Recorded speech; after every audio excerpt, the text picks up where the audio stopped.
Good morning. Welcome to CityLine. It is such a pleasure and a privilege to be in your home this morning. This morning is April 5th, and of course we are live every Thursday morning.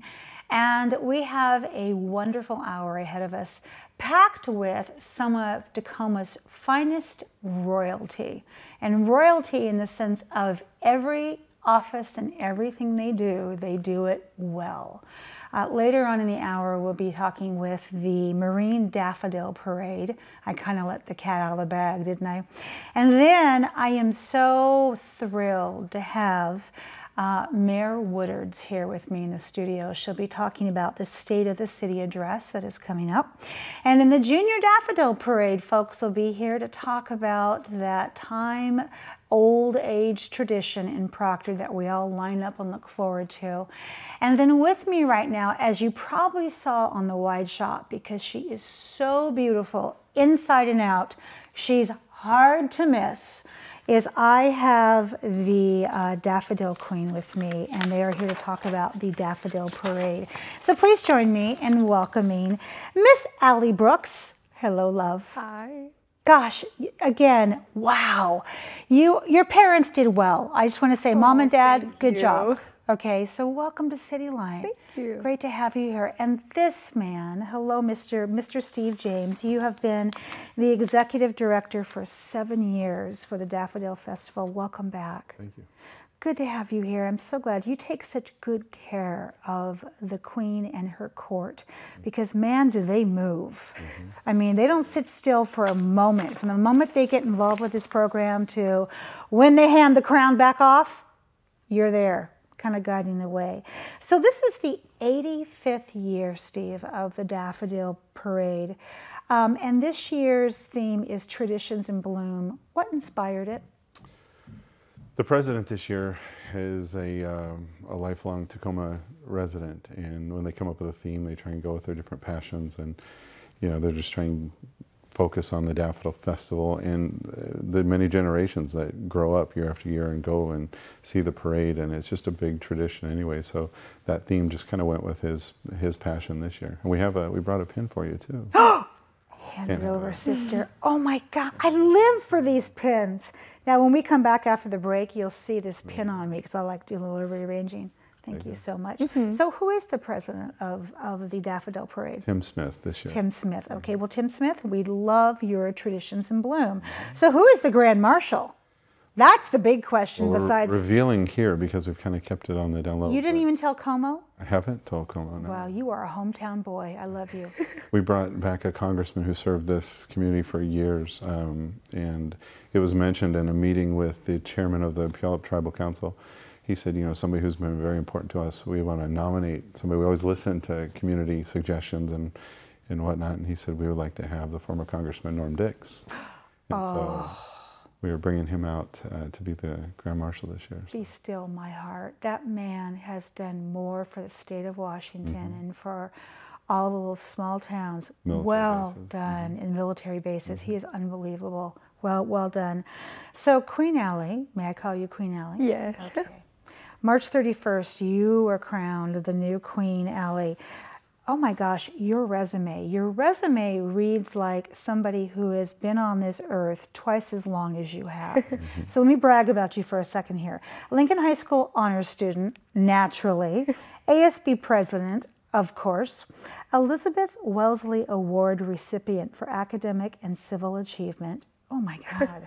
4-time MVP of your soccer team. So if you didn't have the dress on, I'd see what great legs you have in terms of muscles and soccer muscles. And now we're going to add Daffodil Queen on top of that. Yes. Do you sleep? Yeah, sometimes. Sometimes she does. What does it mean to you to hold the title of Daffodil Queen?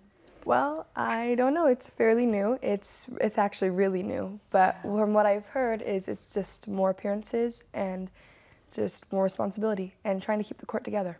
Yeah, which I somehow, based upon your resume and all of the teamwork and the team playing that I see in these activities that you have excelled in, I don't think you're going to have a hard time with any of those things this year. So what inspired you to become a Daffodil Princess amongst all the things you do? What turned your head and made you go, I think I want to try that? Yeah, so my freshman year I was in ASB, and I had this amazing leader of a student. Her name is Athena Soak. She was the senior class president that year. And I remember her walking in her big yellow dress, and I had to ask, what's this for? And she goes, I'm a Daffodil Princess. And I just had to know more and just think more about it. So I saw the elegance and the beauty and the grace she had, and I just wanted to do the same thing when I was a senior in high school, and I have achieved that goal. And now we're showing pictures of when you were crowned. How did it feel? You remember this? Yes, I do. Some people think it's a blur, but I remember every moment that's why of I it. asked. Yeah, I remember every moment of it. I remember standing there with my sisters, holding their hands, just waiting to hear, just waiting to hear who it would be. And we were all so excited, all there for one another, whoever it would be. And I remember them saying the school first, and I could not believe it. And just having my sisters there surrounding me was the best feeling in the world. Oh, and that picture of you with just that look of shock and elation and joy. I hope that you always have that picture somewhere close to you to remember that, because that's probably how the rest of us felt watching it, and also how the court felt. You can tell on that stage you were very loved. I had the honor and privilege of being a Daffodil judge back in 2012. And the same thing happened, was everybody jumped on that girl, and she was almost dogpiled. And I thought, wow, you don't always see that. But there's something really intrinsic about this scholarship program that really creates a sisterhood. Yeah. It really does. So, Steve, the parade travels. They're busy, as I said, to 4 cities: Tacoma, Puyallup, Sumner, and Orting. So give us a time start for each city here. Because if you're someone like me, I want to run ahead and see them all. So Tacoma starts at 10:15. Travel to Puyallup, and Puyallup is at 12:45.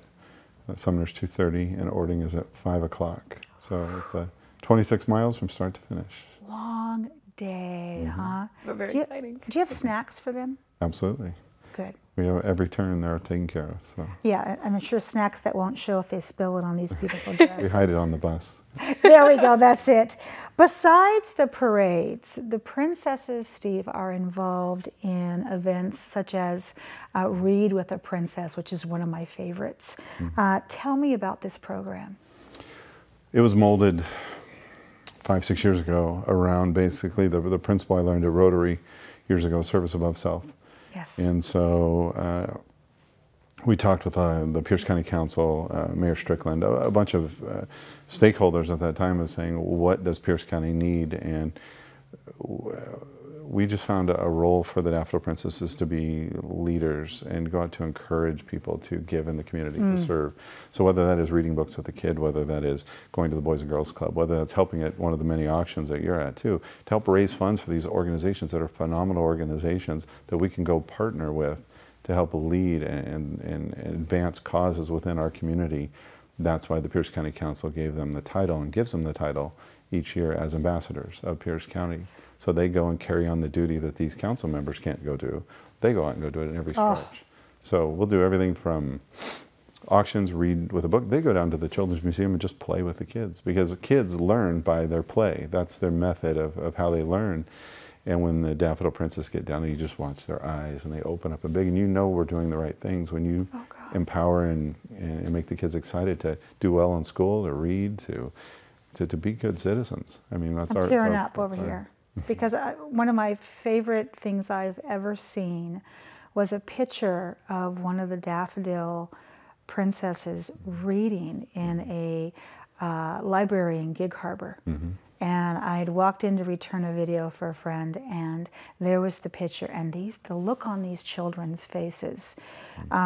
She had on just a yellow polo, and I think it was a vest and jeans, but she had on her sash and her crown. And the look on these children's faces, I can't even describe to you. First the awe, but also the relatability that was going on. And I think in this day and age, when we use the word princess or queen, intelligence, fearlessness, and service above self has to be put in that definition. Absolutely. In this age of entitlement. And that's what this program does so well. There is nothing pretentious about this program. It is just so homegrown, just like the Daffodils. They're not debutantes. They are No, they are. active Thank servants, you. And they hustle. And whether it's at, they haven't been to Mary Bridge yet, but so one of the soft spots for me is when they go in there, I prep them as much as we can, but this will break even the strongest person. And to go in and you truly know what your role is in this community, because you could, Allie could go in there in her normal school attire and she might have an impact, but the impact when she goes in as a Daffodil Queen or a Daffodil Princess, any of the Daffodil Princesses, it magnifies, and it kind of identifies the role of what our purpose is in this community. I think you need to have T-shirts that say, "We are not debutantes, we are daffodils." You can I think that. our shirts say we serve with a cause, not for applause. So. Oh, I love it. Even better. So Queen Allie, let's talk about the relationship that you've developed thus far with the other girls in the court. How would you describe it? I would describe it nothing less than a sisterhood. We are there for each other. I can still remember before coronation how we were all just singing High School Musical songs. Just getting prepared for that day. But the relationships that I've built with these girls, I will never forget. All of them have a special place in my heart. I can see that. So what are your plans for after graduation? So after graduation, there's some Daffodil stuff that I have to do. But afterwards, I will go to college and I'm going to double major in pastoral ministries and psychology. Why does that not surprise me? She just emanates that glow. Absolutely. You're going to be so fabulous. So let's talk about thank sponsors, because we're running out of time real quick. And if I have time, I want to ask you about the day of the parade. So who do we need to thank, Steve? We couldn't do this without the Emerald Queen. EQC, the Puyallup Tribe, is beyond generous. They value the Daffodil Parade, what it represents in this community, and they write a big check every year that allows a lot of this to go. Cities, all the cities contribute and make it happen. So I love that. Everybody who touched this, thank you, thank you. What's the one thing you're looking forward to the most? We'll end with this on parade day. I'm just looking to see the smiles of the kids, all the boys and girls just looking up at the float and reciprocating back with the same smile that they gave to me. Oh my goodness. Well, I'm going to be one of those people smiling up at you going, Queen Allie, it's Amanda over here. I'll be your fangirl the whole time, okay? No, she will. She will. Oh, I will. Trust me, I will. I have no embarrassment when it comes to that. So I want to say thank you to both of you for taking the time out of your early morning to be here. And you, I would love to have you back every single week, but I'll be happy to watch you throughout all the publications. And you, thank you for your endless spirit and dedication. Thank you. All right. When we come back, after just a little bit of royal musical chairs, we'll have the Junior Daffodil Parade here. You don't want to miss that. We'll be right back.